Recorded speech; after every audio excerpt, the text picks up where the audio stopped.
Bonjour, bonjour. J'avais une question qui se pose. Si je suis contre les médicaments pour un enfant qui a une hyperactivité, ADHD, ma réponse c'est nous ne sommes pas ici pour être contre personne. Chacun a son rôle bien déterminé dans la vie. On respecte chaque position. Nous sommes ici sur ce globe terrestre. On travaille d'une façon complémentaire. Pour compléter, selon une approche holistique. C'est-à-dire, si le psychiatre donne une ordonnance, par exemple, de Ritaline, et si par exemple, on voit que le cas de cette personne, un garçon ou une fille, qui est durant son enfance, et qui a un problème d'hyperactivité.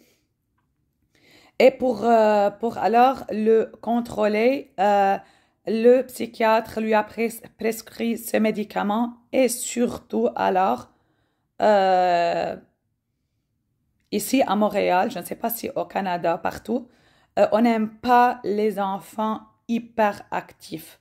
Alors, le psychiatre, c'est son rôle. Connaît bien son rôle, connaît bien ce qu'il prescrit, mais aussi nous, on complète selon une approche holistique, c'est-à-dire on guide la mère à être consciente, c'est-à-dire quels sont les symptômes de votre enfant pour bien coopérer avec le médecin. Et surtout si cet enfant a une histoire médicale, par exemple, s'il est sous le traitement, s'il était ou si elle était, si l'enfant donc était sous le traitement, par exemple, d'un PPI, c'est-à-dire inhibiteur pompe à protons, c'est pour une longue durée et suite à un problème dans l'estomac, par exemple Nexium ou. Et si aussi si cet enfant aussi est asthmatique, donc il a pris par exemple pas mal de cortisone ou inhalateur dans sa vie. Et surtout après, on a aussi eu des douleurs articulaires. Alors, on doit comprendre ce qui se passe. Ce qui se passe médicalement, les symptômes médicaux par rapport à cet enfant-là. Si après, qu'on lui donne ce médicament qui est inhibiteur de la recapture de sérotonine et noradrénaline. Donc, on voit des symptômes d'apathie, on voit des symptômes, une diminution de l'appétit et de l'apathie. Il n'a pas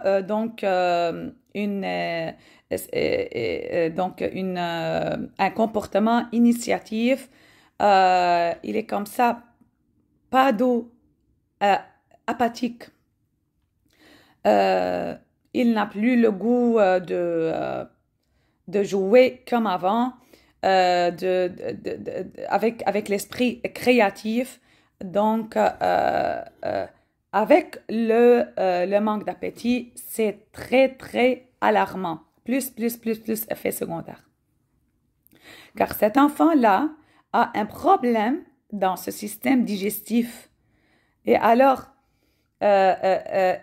puisqu'on a un problème, On avait alors le médicament du PPI qui a affecté alors l'acidité de l'estomac qui joue un rôle très important à tuer les micro-organismes, à tuer donc s'il y a des toxines, s'il y a alors des bactéries, des virus, tralala. Donc, s'il n'y a pas ce bon pH, alors qui est acide, donc on aura aussi un problème de sécrétion et surtout les enzymes pancréatiques et par la suite un problème, alors dans les intestins grêles et dans le côlon. Alors, un problème dans l'absorption des nutriments essentiels. Donc, on aura un problème des vitamines liposolubles ADEK, un problème alors aussi se rappeler alors les effets secondaires de PPI, donc la carence en vitamine B12, en calcium, en pas mal de nutriments et en magnésium aussi. Surtout, alors, ça affecte aussi le gut microbiome, alors dans l'intestin grêle et dans le côlon. Surtout, alors, après la prise d'anti-inflammatoires, après la prise, alors, d'antibiotiques. Et plus, maintenant, on aura alors ce médicament Ritaline qui alors joue sur la recapture en noradrénaline et sérotonine. D'habitude, l'équilibre du corps se fait alors, il y a un équilibre entre alors la sécrétion de la présynaptique de ces neurotransmetteurs, puis la fente synaptique, puis alors à la synapse. Donc, il y a un équilibre entre alors la transmission de ces neurotransmetteurs par la synapse de ces à ces récepteurs-là et la recapture de ces neurotransmetteurs pour être réutilisés de nouveau. Donc, mais cet équilibre, comment le renforcer? Par un bon pH de l'estomac et des intestins grêles et du côlon. Pourquoi? Car il y a ce qu'on appelle le gut-brain axis, c'est-à-dire les neurotransmetteurs commencent à être sécrétés par les intestins grêles, par il y a alors le lining gut, les intestins grêles et tout ça. Alors, et ce qui affecte alors ce qui est en contact, double contact alors avec le brain. Donc, c'est-à-dire alors sur le plan pratique, on doit veiller à donner à cet enfant-là ces carences en vitamines, minéraux, et puis alors faire un plan pour la restauration de son système digestif. Pour alors qu'il aura une immunité, pour alors le foie, qu'il refait alors son détox d'une manière d'une manière automatique comme on fait un booster pour lui, et alors pour que la vésicule biliaire aussi soit en fonction optimale, et alors aussi l'absorption alors des intestins grêles soit aussi alors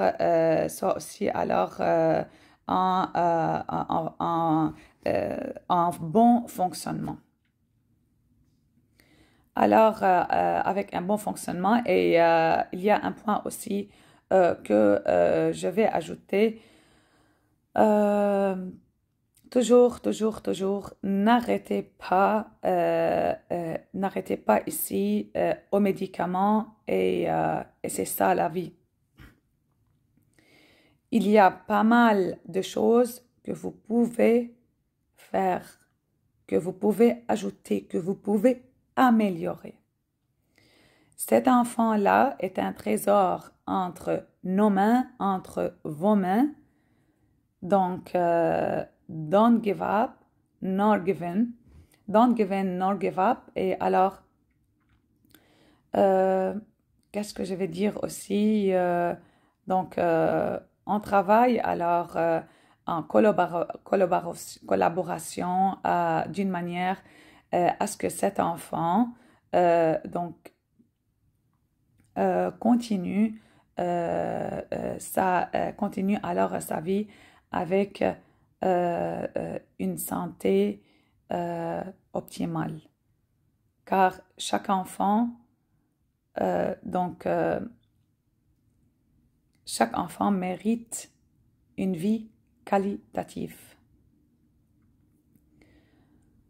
Donc, si vous avez quelque chose dans les commentaires, écrivez-les-moi.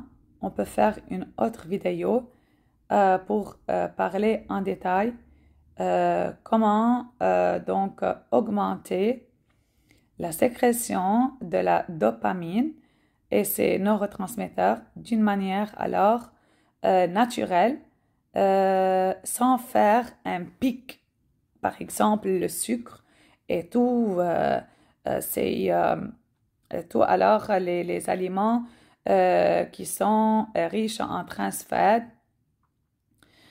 comme le burger, les burgers,